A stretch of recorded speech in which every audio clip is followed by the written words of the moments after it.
Chapter 24, Homicides in Disguise. I could hardly see him because it was so dark in the hell of a home, but the light cast upon Napoleon in the doorway had outlined his body. He seemed to be taller from the other side of the room, which could have been due to his hairstyle of choice. I could see the outline of both him and his signature weapon as he stood in the doorway, cool as a cucumber. He was still and rather confident. He wasn't fazed by my presence at all. I could only assume he was stalling for time, and he likely had people nearby. "So that boy really loved his daddy," he said, in a calm but raspy voice that came with a strong hiss on the letter S. Leonard Little spoke in a low tone which still managed to scrape like nails on a chalkboard. It made the hairs on my body stand at attention whenever he uttered a word. He had referred to me as Bernie, which meant he knew who my father was. Not only was he familiar with my father, but he also knew what he had been up to. I refused to speak in hopes that he would continue talking. Instead, he began to chuckle, which made me even more concerned. His laughter sounded sinister, and I found it to be both sickening and disturbing. "I told him not to meet up with you, but that boy never listened," Napoleon whispered as he shook his head in a no fashion.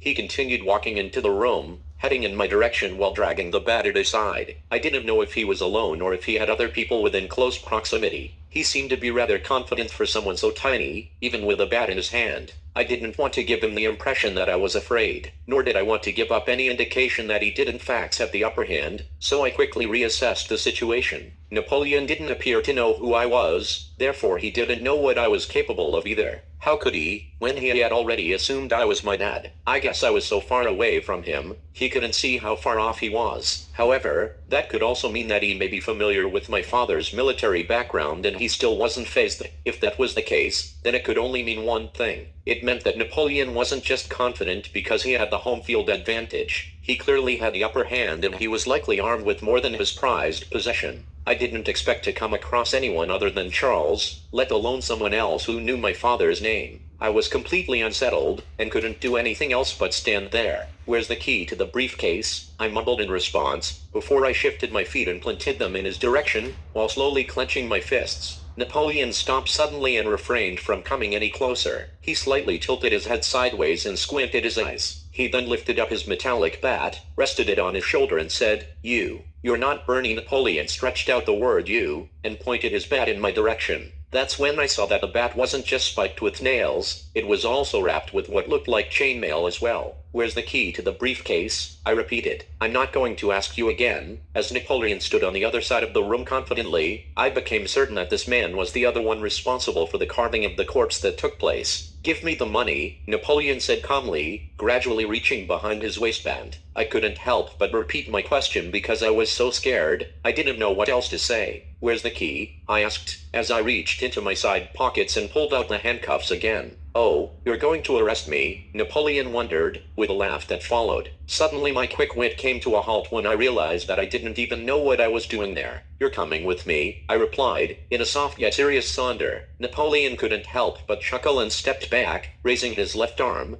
pointing his gun at me. I wanted to rush him right there, but I was scared. I couldn't afford to lose the only escape route being the window at my 6 o'clock. I couldn't risk giving up my defensive position by charging him head-on, not knowing what might be waiting behind him either. Napoleon was standing between the door and the window in the kitchen. The only way out was the casement behind me. It was 3 stories up, and there were homeless tents below that could break my fall, should I find myself in extreme danger. Still, I couldn't risk it given the current shape my body was in. The frame of the opening was so small, it was possible I wouldn't be able to make it through in one shot either. I could find myself stuck with my back to the enemy, and I would find myself to be even more vulnerable than I was right now. I couldn't think of any other way to get out of my current predicament besides using the butcher as a human shield, in hopes the shanty won't shoot. At the same time, I wasn't sure I could lift his dead weight again. Bringing his body into the living room was such a drag the first time. I knew I would need to stall for time, and time was one thing I didn't have. "Give me the money," Napoleon demanded, as he came to a halt, tilting his head sideways, cocking back the hammer on what I could only assume was a desert eagle by the size of it. "Give me the key," I said with the utmost confidence, trying to negotiate as I walked in his direction. Napoleon fired 2 shots into the floor, without a warning or a thought of who might be hit by a stray bullet in the apartment below. I could smell the gunpowder that was recently emitted from the firearm, as I stared down the barrel of the chrome-plated piece, too big for Leonard Little to handle. The gadget kicked back and I stopped, trembling in fear. I couldn't do anything but stand there, still as everything became real. In an instant, my life flashed before my eyes. I couldn't help but think I should have pre-ordered my own casket before I left the house. Without time to react, I couldn't give the situation another thought. It became fight or flight, and I can't fly. That only left one option, which was the element of surprise. I ran in Napoleon's direction holding the briefcase in front of me, using the briefcase as a shield in front of me. Leonard fired a few shots that I could hear ricochet off the ceiling, as I slammed into him and forced the firearm to face upward. Holy shit, I thought to myself, as the danger escalated from daring to death-defying. This is really fucking happening, was the only thought in mind when my bladder became uncontrollable. I peed my pants a bit. I had never been so scared in my life, not from any stunt or even when I approached my parents' crime scenes. Nothing compared to this. Nothing came close. Nothing at all. Ever. I kept the case in front of me and I rushed in Napoleon's, shielding myself from the bullets destined for my direction. Right as I slammed into the little demon and pushed him through the door, I could hear the sound of the gun clicking, just like my mongoose spike chain would whenever it got stuck. Leonard was so little, it made his back and head slam against the railing outside of the apartment. This caused him to drop the gun to his side. When we reached for it, that's when I noticed a key on his wrist. We both grabbed the gun at the same time and played tug of war for a moment. He attempted to rip it out of my hands, but I had a grip that just wouldn't let go. Napoleon was so weakened by my attack that he didn't have enough strength to hold on. He was instantly overpowered and I ripped the gun away from him. Then, I took the briefcase from his other hand even easier.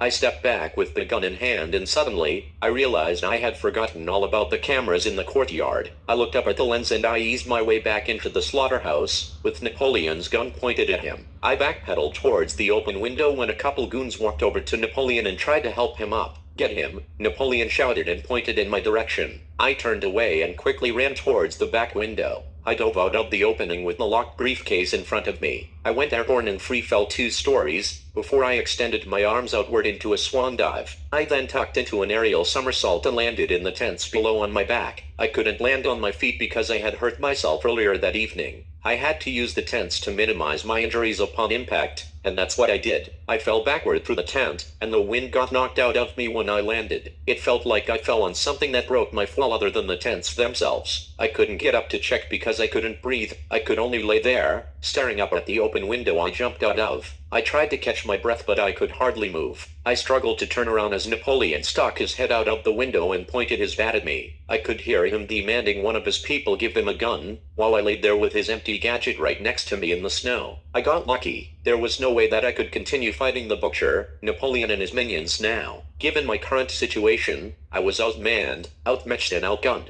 The risk assessment was far too great. I felt that I gathered enough evidence, with the body cam possibly even more now that I had the briefcase in my possession. I would likely be able to prove a lot once I found out what the contents were inside. I had already taken a beating and I needed to get out of there as fast as possible. I couldn't help but feel like someone was looking out for me, because I was able to make it out of there with minor injuries. Yet, I still couldn't breathe, and when I tried to get to my feet, I couldn't move. "Where's my money?" had just been shouted from around the corner of the parking lot. This time, it wasn't Napoleon's voice. It was the butcher, Salamander. He was coming to collect and his voice had gained a lot of ground. "Where are you?" he yelled again, sounding even closer than he did before. I still found it hard to breathe and I could barely get up on my feet, but I didn't have time to waste, so I made a break for the fence on the other side of the parking lot, just south of the Macabre. I slowly limped my way through the length of the lot, trying to control my breathing the best that I could in my condition. I remained as low as possible by ducking down and hiding behind the cars. I tried to cover my tracks in the snow, but I heard Salamander gradually getting closer behind me. When I turned around, I could see the butcher through the side windows of the cars in the parking lot, and he had his protective gear back on. "Where'd you go, you fucking coward?" the butcher yelled, as he scraped his blades together repeatedly. The sounds of the butcher's knife and meat cleaver became more irritating as they intensified. That's when I said, "Fuck it," and sprinted towards the back of the parking lot because I wasn't able to go back the same way I came. Once I got to the end of the car lot, I instantly regretted it. I found myself with another fence in my way. I'm usually more slippery than a wet railing, but there wasn't a space wide enough for me to slide through this time.